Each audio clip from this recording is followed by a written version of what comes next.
vous marchez dans Wall Street.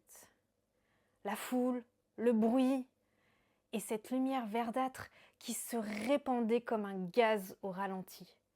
Et soudain, un vieil Amérindien s'approche. Il vous prend la main, plonge son regard dans le vôtre. Vous devez les arrêter.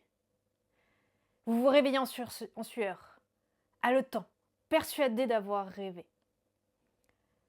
Voici la description que je leur ai faite. Et la suite suggérait qu'ils avaient guéri miraculeusement grâce à ce rêve, mais suggérait juste. Ce qui fait qu'à la table, mes joueurs n'ont pas compris. Et qu'ils n'ont pas mesuré l'importance de ce rêve qui les mettait sur une piste de l'occulte.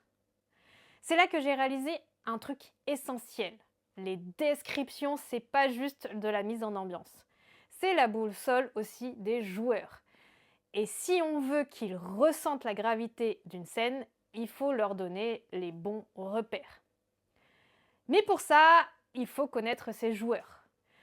Certains vibrent avec les émotions, d'autres ont besoin d'images très concrètes et d'autres encore du mystique, des symboles, bref, les connaître.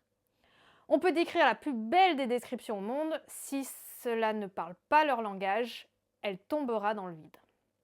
Donc être MJ, c'est pas seulement raconter, c'est aussi traduire un monde dans la langue de ceux qui écoutent.